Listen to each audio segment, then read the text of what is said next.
নমস্কার, আমি কোয়েল। সাহিত্যেশ্বর চ্যানেলে আপনাদের সকলকে জানাই স্বাগত। আজ আমি আপনাদের শোনাব হেমেন্দ্র কুমার রায় মহাশয়ের লেখা ভূত পেতনির কথা। চলুন শুরু করা যাক। তোমাদের কাছে আমি কাল্পনিক ভূতের গল্প বলেছি অনেক, কিন্তু সত্যি সত্যি ভূতের অস্তিত্ব আছে কিনা এ নিয়ে তর্কের অন্ত নেই। এসব নিয়ে দরকার নেই আমাদের মাথা ঘামিয়ে। কাউকেই আমি ভূত বিশ্বাস করতে বলি না, অন্তত ভূত মারলেও ভূতকে ভয় করবার কোনো দরকার আছে বলে মনে হয় না। কিন্তু ভূত মানি আর না মানি, মাঝে মাঝে এমন কতগুলো আশ্চর্য ঘটনা ঘটতে দেখা যায় যাদের কোনো মানে হয় না। সেগুলো ভূতের কীর্তি না হতে পারে, কিন্তু তাদের মূলে নিশ্চয়ই কোনো অপার্থিব শক্তি কাজ করে। প্রায় বছর 20 আগে কলকাতায় জয়মিত্র স্ট্রিটের একটি বাড়িতে অদ্ভুত সব ঘটনা ঘটতে আরম্ভ করে। কোথাও কিছু নেই, বন্ধ ঘরের মধ্যে হঠাৎ একরাশ ইট বা রাবিশ বৃষ্টি হলো। চোখের সামনে ঘটি বাটি ও থালা মাটি থেকে উঠে শূন্যে উড়তে লাগলো পাখির মতো। তারপর ঝনঝন করে আবার মাটির উপরে পড়ে ভেঙে চুরে গেল। থানায় খবর দেয়া হলো। পুলিশ বাহিনী এসে বাড়ি ঘেরাও করে সতর্ক পাহারা দিতে লাগলো। তবু ওই সব উপদ্রব বন্ধ হলো না। অথচ তার কিছুকাল পরে পুলিশ যখন হতাশ হয়ে হাল ছেড়ে সরে পড়েছেন, তখন সমস্ত উৎপাত আপনা আপনি আবার থেমে গেল। ওই উপদ্রবের কাহিনী সংবাদপত্রেও প্রচারিত হয়েছিল এবং দলে দলে লোক ঘটনাস্থলে গিয়ে স্বচক্ষে সমস্ত দর্শন করেছিল। আমাদের নিজেদের ভিতর দুইবার দুটি বিচিত্র ঘটনা ঘটে। অনেকদিন আগে আমরা রাওয়ালপিন্ডিতে গিয়ে 1 বছর বাস করেছিলাম। পরিবারের মধ্যে বাবা, মা, আমি আর 2 বোন। পে অফিস লেন নামক রাস্তায় যে বাড়িখানায় আমরা ভাড়া নিয়েছিলাম, সেখানে এখনো বর্তমানে আছে কিনা জানি না, কিন্তু তখন সে বাড়িতে সহজে কেউ থাকতে চাইতো না। আমরা ভাড়া নেবার পরেই পাড়ার লোকের মুখে খবর পাওয়া গেল এই বাড়িতে নাকি অনেক রকম ভয় আছে। এর মধ্যে একজন পাঠান নিহত হয়েছে এবং আর একজন পাঠান করেছে আত্মহত্যা। তারপর থেকে এখানে আর কেউ বাস করতে পারে না। বাবা কিন্তু ওসব কথা গ্রাহ্যের মধ্যে আনলেনই না। আমার বয়স তখন অল্প, সব কথা ভালো করে মনে হয় না, তবে কোনো কোনো ঘটনা এখনো ভুলিনি। এক রাত্রে মায়ের ডাকাডাকিতে আমাদের ঘুম ভেঙে গেল। বাবা বিছানার ওপরে উঠে বসলেন। ব্যাপার কি? মা বললেন, দেখবে এসো। আমাদের শোবার ঘরের সামনেই ছিল একটা দালান, তারপর উঠান এবং উঠানের 3 দিকে কয়েকখানা ঘর। বাবা ও মা ঘর থেকে বেরিয়ে গেলেন, আমিও গেলুম তাদের পিছনে পিছনে। দালান থেকে বেরিয়েই অবাক হয়ে দেখলুম উঠানের উপরে মাটি থেকে প্রায় 4 হাত উঁচুতে জ্বলছে আশ্চর্য একটা আলো। দেখলেই বুঝতে বিলম্ব হয় না যে প্রদীপ, বাতি, লণ্ঠন বা মশাল থেকে সে আলোর উৎপত্তি নয়।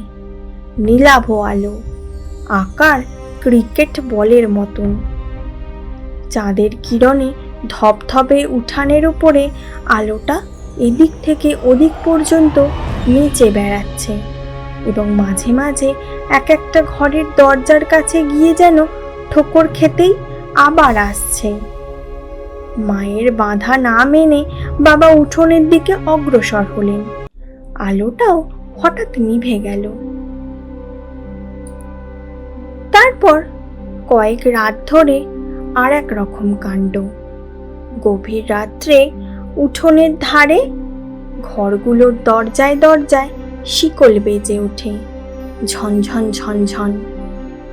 বাবা বাইরে ছুটে যান, কিন্তু কারুকে দেখতে পান না। হয়তো বাইরের দুষ্টু লোক এসে ভয় দেখাচ্ছে। এই ভেবে ভিতরে ঢুকবার দুই দরজায় তালা চাবি লাগানো হলো, কিন্তু তবু থামলো না শিকল সঙ্গীত। মা তো ভয়ে সারা, বলেন এ অলক্ষণে বাড়ি ছেড়ে চলো। বাবা কিন্তু অটল, বলেন আলো দেখি আর শিকল বাজিয়ে কোন পাঠান ভূত আমাদের ভয় দেখাতে পারবে না। পাঠান ভূতেরা শেষটা হতাশ হয়ে আলো দেখানোর ও শিকল বাজানোর কাজে ইস্তফা দিলে। দ্বিতীয় ঘটনাটি গুরুতর এবং ঘটনাস্থল হচ্ছে কলকাতা। আমাদের পৈতৃক বসত বাড়ি ছিল পাথুরিয়া ঘাটায়, 3 মহলা বাড়ি, তারপরে একটা হাত দেড়েক চওড়া খানা, তারপরে আমাদের দূর সম্পর্কীয় আত্মীয়দের 1.5 খানা বাড়ি। সেসব তো 3 খানা বাড়ির মধ্যে 1 খানা ছিল খালি। ভৌতিক বাড়ি বলে তার ভিতরে কেউ বাস করতে পারতো না। ছেলেবেলা থেকেই আমি ভূতকে ভয় করি না, যদিও ভূতের গল্প শুনতে বা পড়তে খুব ভালোবাসি। মনে আছে বালক বয়সে একদিন কৌতূহলী হয়ে ছাদ থেকে পাঁচিল বেয়ে সেই হানা বাড়িতে নেমেছিল। ভূতকে বন্ধ করবার জন্য আমার হাতে একখানি কাটারি। দোতলা ও একতলা প্রত্যেক ঘরে ঢুকে দেখলুম খালি 2 ইঞ্চি পুরু ধুলো এবং ধুলোর ওপরে নানা আকারের পদচিহ্ন। একটা ঘরে রয়েছে ধুলো ভরা তৈলহীন প্রদীপের ভিতরে আতপোড়া সলিতা, এবং আর একটা ঘরের মেঝের ওপরে পড়ে রয়েছে একটা কঙ্কাল। তোমরা চমকে উঠো না, কারণ সেটা হচ্ছে বিড়ালের কঙ্কাল। ভূত দেখাও দিলে না, কোনো রকম শব্দ টব্দ করবার বা কথা কইবার চেষ্টাও করলেন না। বোধহয় আমার হাতে কাটারি দেখে ভয় পেয়েছিল। অথচ এই বাড়িরই ছাদের উপরে ঘটেছিল একটি রোমাঞ্চকর ঘটনা। তখন আমার বয়স 10 বছরের বেশি নয়।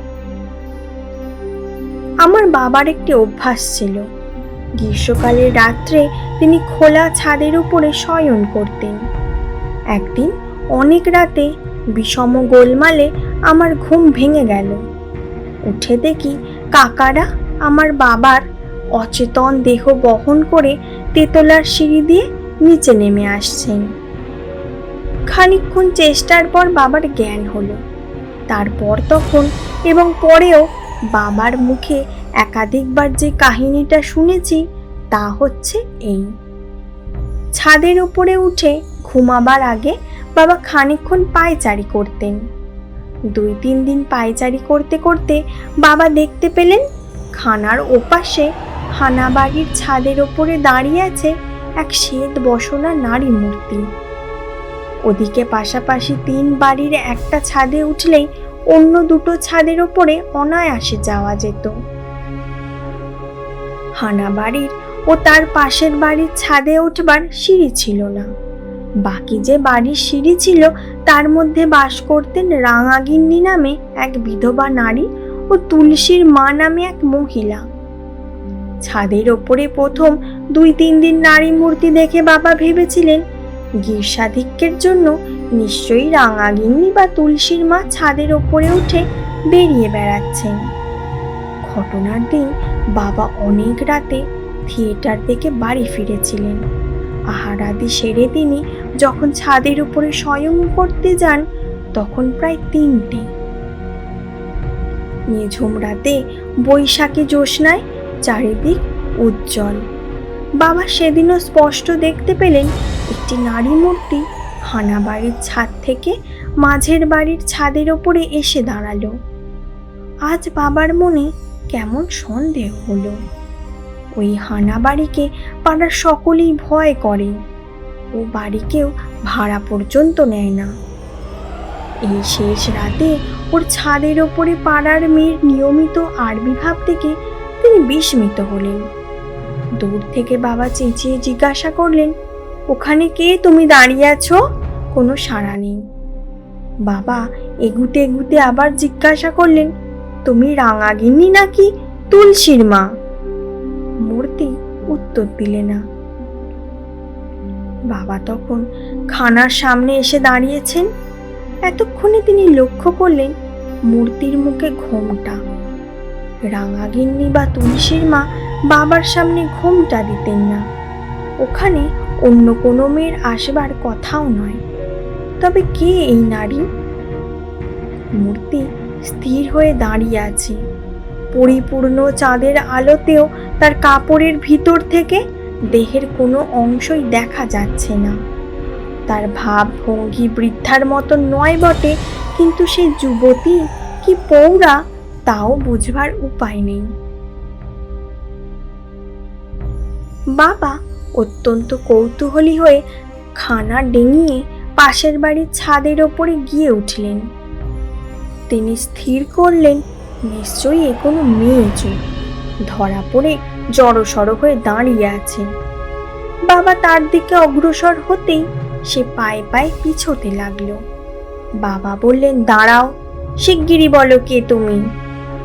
কোনো জবাব না দিয়ে মূর্তি পিছোতে লাগলো। ক্রমে তার সঙ্গে বাবাও হানা বাড়ির ছাদের উপরে গিয়ে পড়লেন। নারী মূর্তি একেবারে ছাদের দ্বারে গিয়ে দাঁড়ালো। তারপর আর পেছোবার উপায় নেই।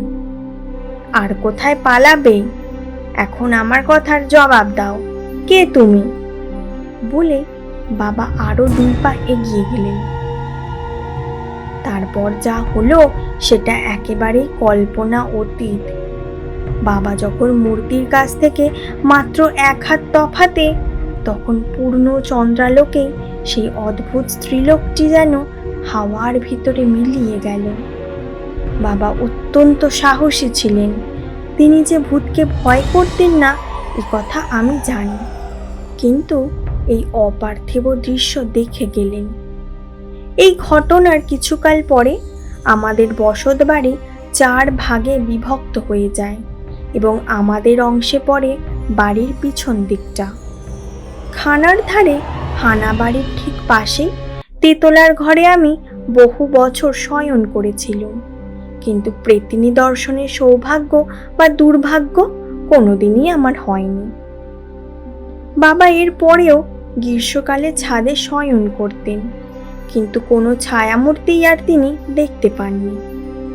হানা বাড়িখানা পরে সংস্কার করে ভাড়া দেয়া হয়েছিল, কিন্তু কোনো ভাড়াটিয়া ভূতের ভয় পেয়েছে বলে অভিযোগ করেনি।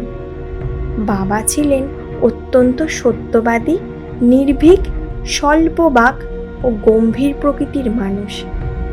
তিনি যে মিথ্যা ভয় পেয়েছিলেন বা কাল্পনিক গল্পকে সত্য বলে চালিয়েছিলেন, এমন অসম্ভব কথা আমি স্বপ্নেও বিশ্বাস করতে পারি না। আমাদের গল্পটি এখানেই শেষ। এই গল্পটি আপনাদের কেমন লাগলো কমেন্ট করে অবশ্যই জানাবেন। আর আমার চ্যানেলটি আপনাদের কেমন লেগেছে সেটা আমাকে জানাতে হলে তো সাবস্ক্রাইব করতে হয়। তাই আপনাদের কাছে অনুরোধ, আপনারা আমার চ্যানেলটিকে সাবস্ক্রাইব করে রাখুন। আজ তবে আসি, আবার আসবো অন্য কোনো লেখকের অন্য কোনো গল্প নিয়ে। ধন্যবাদ।